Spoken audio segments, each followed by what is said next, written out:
বাংলাদেশের মাটির নিচে একটা আধ্যাত্মিক শক্তি লুকানো আছে। ওটা গভীর ভাবে কেউ ইতিহাস না পড়লে জানবে না।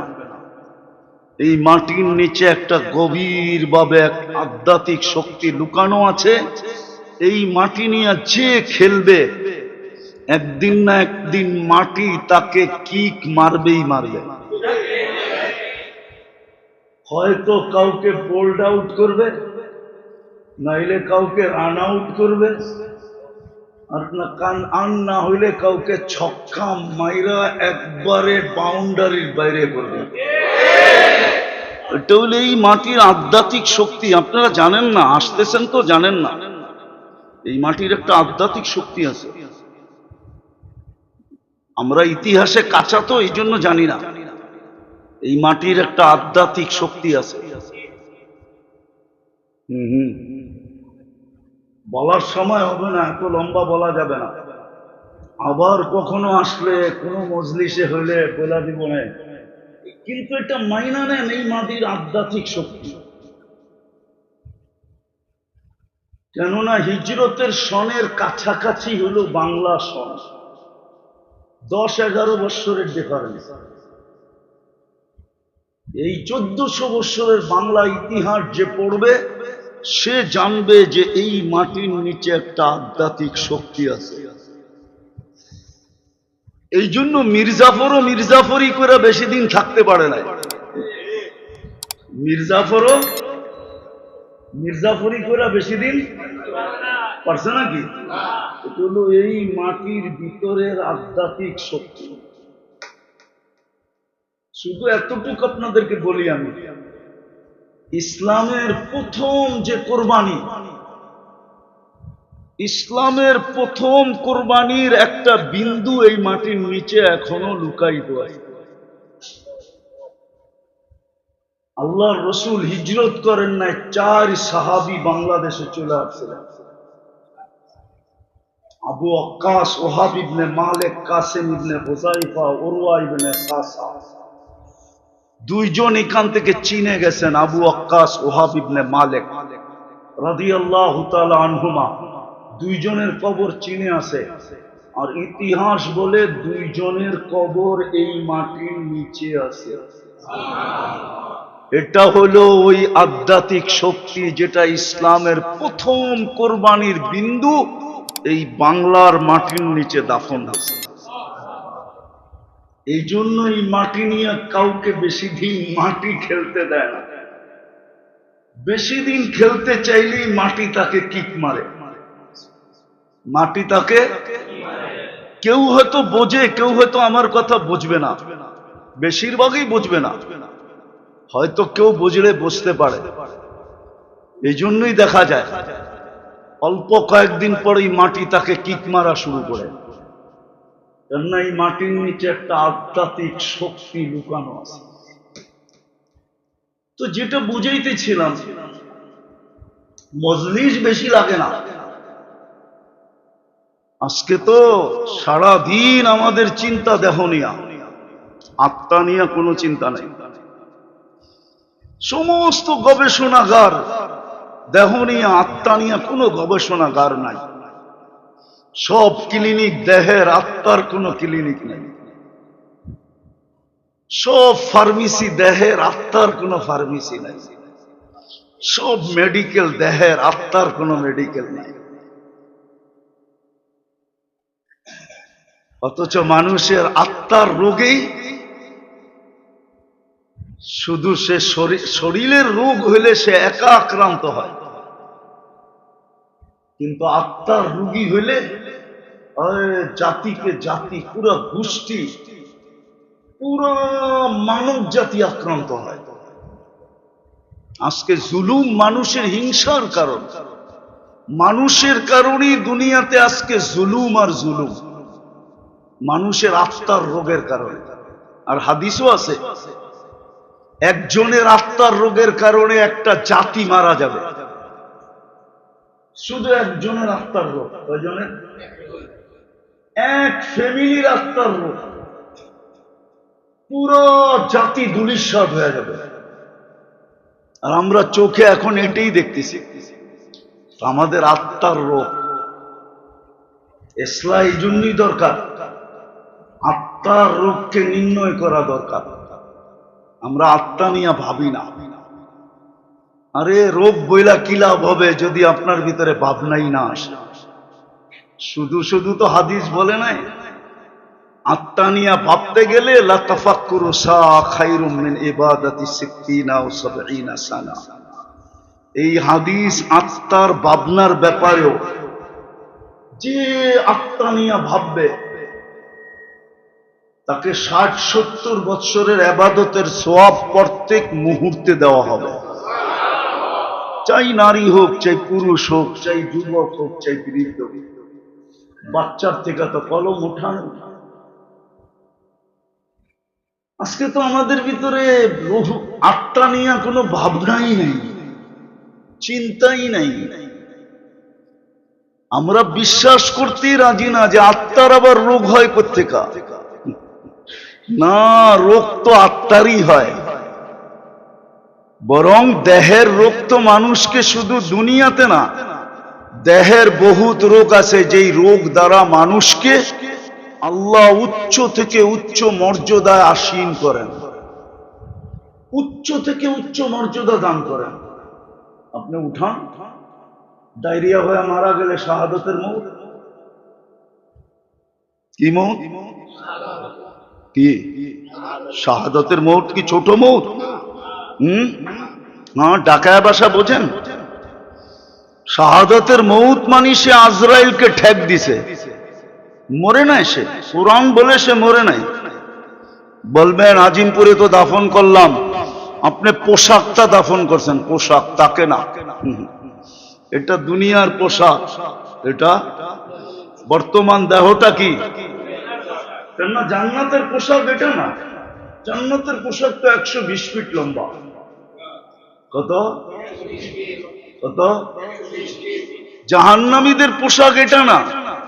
এক জাহান্নামীকে বসতে জায়গা লাগবে 470 কিলোমিটার। একটা দাঁত হবে 10 কিলোমিটার চওড়া। একটা রান হবে, ওই পাহাড় আমি 4 বার দেখছি, জাবালে বায়গা, ইয়ামানে আছে। ইয়ামানের শেষ মাথায়, সৌদির সাথে লাগোয়া।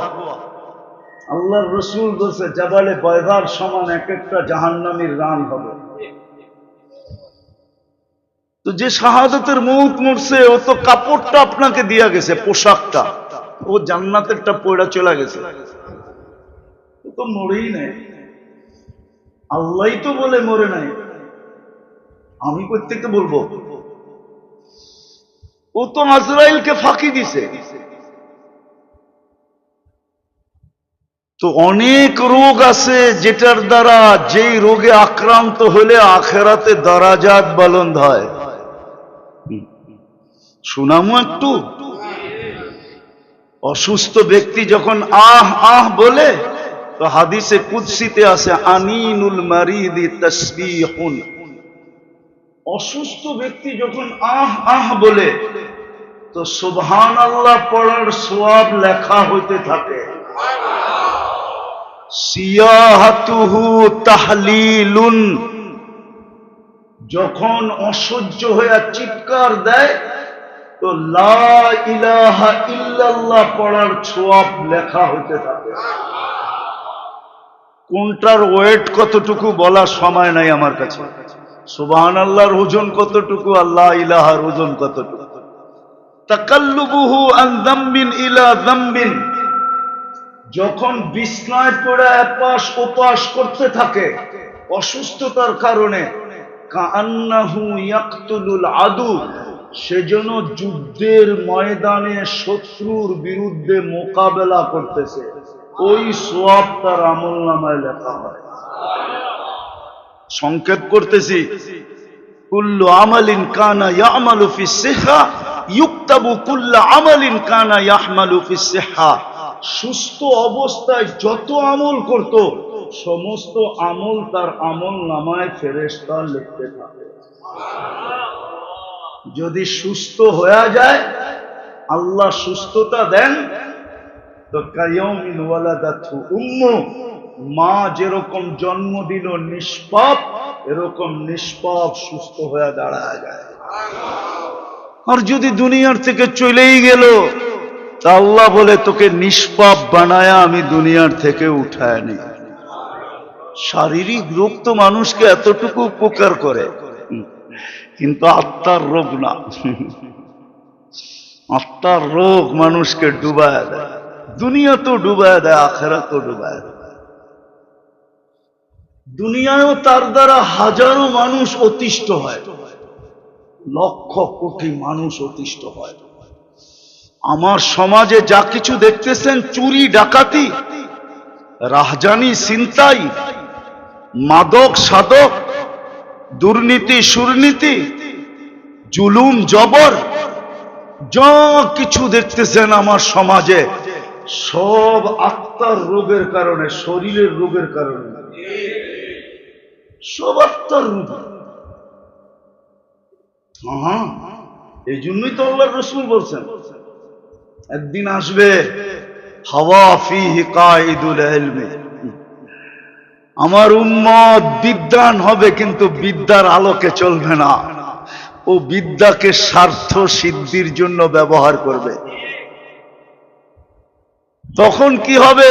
আল্লাহর রাসূল বলেছে কুবিলাতির রাশা, তখন ঘুষ রীতিতে নীতিতে রূপান্তরিত হবে।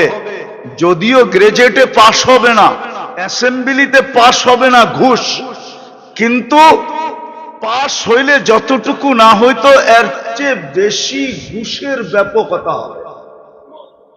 ঘুষ নাই কোন সেক্টরে, নাই কোথায়? ঘুষ ছাড়া কিছু আছে? হ্যাঁ, আত্মার রোগ। বলছে তারপরে কি হবে? বলছে উমিতাতিস সালাহ, তারপরে তোমরা বেয়াদব হয়ে যাবে। আমি তো বলি বেয়াদব, এই হাদিসের তর্জমা করতেছি আমি বেয়াদব। আল্লাহ ডাকলো তারপরও আসলো না, ওর চেয়ে বড় বেয়াদবকে? মালিক ডাকলো আসলো না, তাইলে কি ও আদবালা নাকি? কি ও তো হলো বিশ্ব বেয়াদব। সৃষ্টির ভিতরে সবচেয়ে বড় বেয়াদব উমিতাতিস সালাহ, যখন নামাজ ছেড়া দেয়। আত্মার রোগেই সবকিছু হয়, শরীরের রোগ মানুষকে বেশি ক্ষতি করে না, এটা বেশি দূর পর্যন্ত গড়ায় না।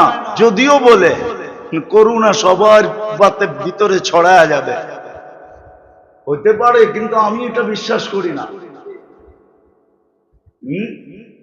যদি হইতো এরকমই, তাহলে সারা দুনিয়ায় 2020-এ বাংলাদেশে বলছিল সবচেয়ে বেশি বিপর্যয় হবে বাংলাদেশে। কোথায়? ঠিক না? সবচেয়ে বেশি কম বিপর্যয় হয়েছে বাংলাদেশে, ঠিক না? ঠিক না? হ্যাঁ, দুনিয়ার সার্ভে যে সবচেয়ে বেশি মাস্ক বিক্রি হয়েছে কম বাংলাদেশে। কেন? একটা দিয়ে তো 3 বছর চালাইছে, যদিও ওয়ান টাইম। একটা দিয়ে কয় বছর? কি কয় বছর? হ্যাঁ, মাঝে মাঝে মাস্কও ওর কাছে পানা ছিল। আর কত? আমি তো ওয়ান টাইমের, তুই তো 3 বছর কাটায় দিলি, এইবার ফালা। ও বলে আবার যদি ঘুরে আসে তাহলে আবার ব্যবহার করবো তোকে। এরকম বাঙালি, ঠিক না? 1 নম্বরে WHO তে বাংলাদেশের নাম। যান আপনি নেটে যে সার্চ দেন, করোনা প্রতিরোধ করার ভিতরে কোন দেশ 1 নম্বরে, প্রথম নামটা পাবেন বাংলাদেশ। আল্লাহ এই দেশে বিপর্যয় দেয় না, এটারও একটা কারণ আছে। আপনারা মানবেন কি মানবেন না জানি না, আমি দুনিয়া খুইয়া কারণ বাহির করছি। আল্লাহ আমাকে দুনিয়া অনেক দেখাইছে, এত দুনিয়া দেখাইছে যে আমি আল্লাহর শুকরিয়া আদায় করে শেষ করতে পারবো না। আল্লাহ আমাকে এত দুনিয়া দেখাইছে, এত মাকামাত দেখাইছে, কোরআনে যত মাকামাত আছে আল্লাহ আমাকে দেখাইছে। যত নবীদের চিহ্নিত কবর আছে আল্লাহ আমাকে